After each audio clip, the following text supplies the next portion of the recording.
Bayrağa dayandı. Şu an herkes video dayandı. Evet, paydaş oldu.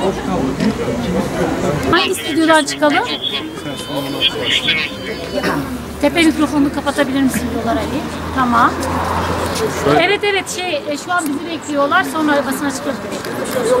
1,5 dakikalık falan bir bağlantı olacak. Gönlüm bilmecelerden bir sabah gelecek kardan aydınlık. Sonra düm bilmecelerden bir sabah gelecek kardan aydınlık.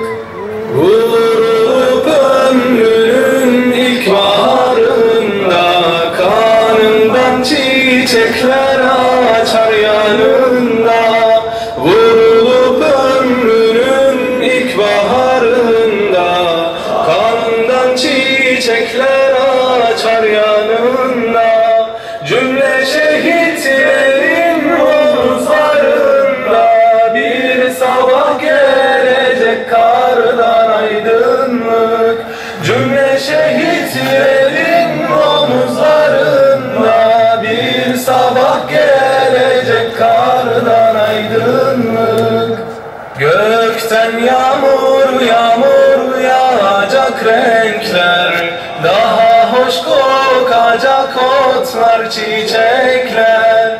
Gökten yağmur yağmur yağacak renkler, daha hoş kokacak otlar çiçekler. Ardından bitmeyen mutlu gerçekler, bir sabah gelecek kardan aydınlık. Ardından dinmeyen mutlu gerçekler, bir sabah gelecek kardan aydınlık. Bir sabah gelecek kardan aydınlık. Allahu Ekber! Tekbir! Allahu Ekber! Kıymetli genç arkadaşlarım, bugün 7 Ekim'den bu yana katil İsrail Devleti'nin Gazze'de gerçekleştirmiş olduğu saldırıları lanetlemek, kınamak, telyin etmek için bir aradayız. İsrail, bütün dünyanın gözleri önünde had bilmez, hukuk tanımaz zalimliğini son bir ayda yeniden sergiliyor. Böylece suç karnesini her geçen gün daha da kabartıyor.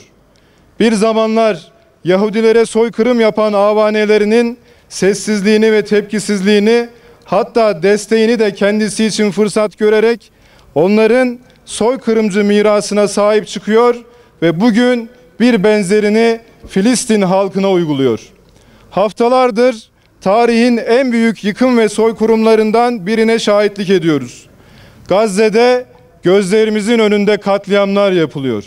Gazze'de bebeklerin, çocukların parçalanmış bedenleri yerlerden toplanıyor. Biliyoruz ki bu İsrail'in ilk sabıkası değil. İsrail 75 yıldır katil ve işgalci bir suçlu olarak varoluşunu sürdürmeye çalışıyor.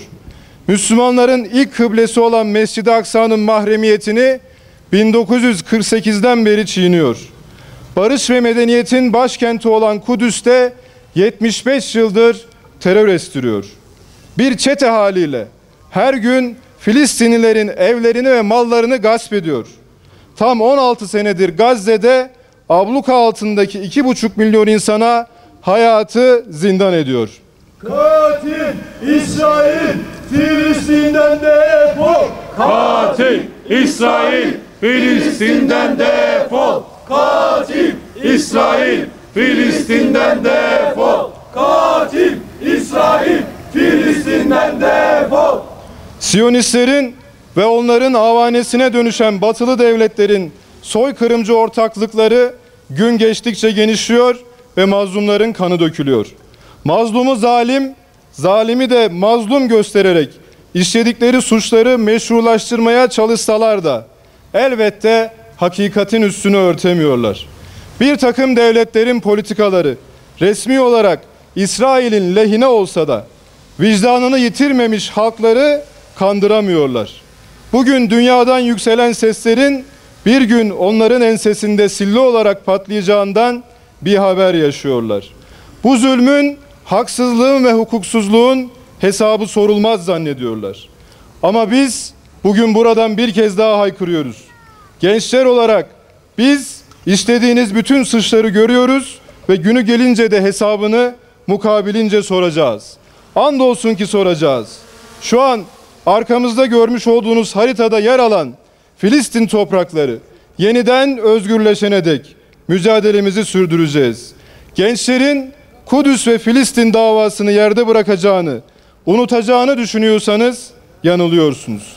Bizler çalışacağız, üreteceğiz, birleşeceğiz, unutmayacağız, unutturmayacağız, çocuklarımıza ve nesillerimize aktaracağız.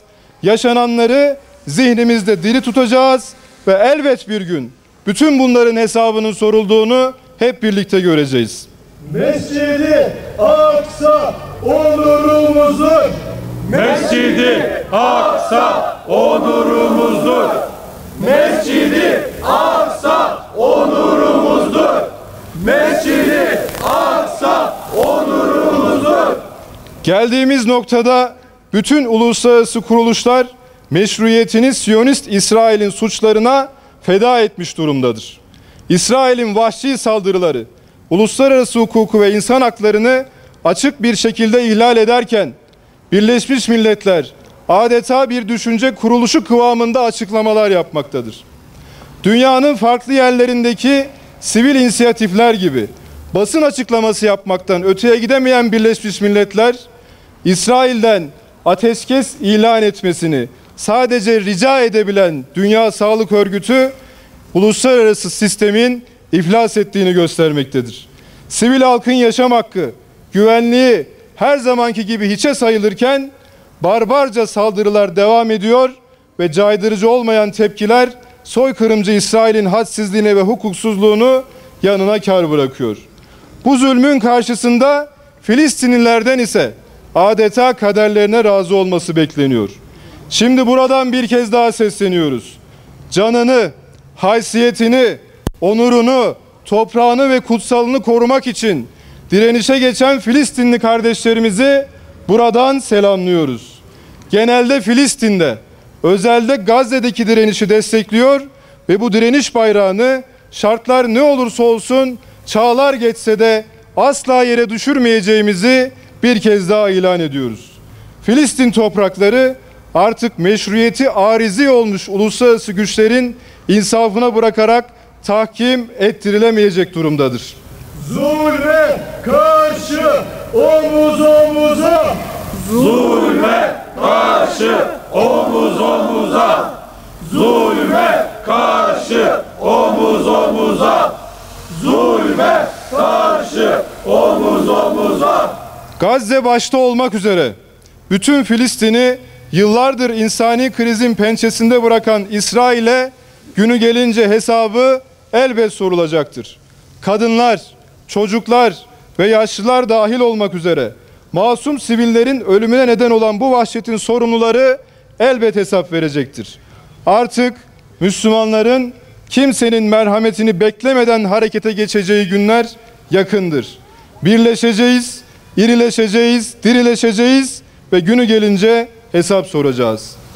Bu vesileyle bugün Ankara'dan kardeş Filistin halkının işgale karşı direnişini selamlıyor.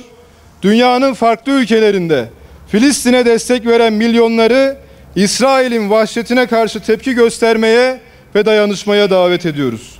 En önemlisi de bütün kamuoyunu yapılan boykot çağrılarına duyarsız kalmamaya çağırıyoruz. Mazlum kardeşlerimizin yanında olduğumuzu bir kez daha haykırıyor, şehitlerimize rahmet, yaralılarımıza şifa diliyoruz. La galibe illallah diyerek yaşasın Kudüs, yaşasın Filistin direnişi, yaşasın başkenti Kudüs olan bağımsız Filistin devleti. Kahrolsun soykırımcı emperyalizm, kahrolsun Siyonist terör devleti diyoruz.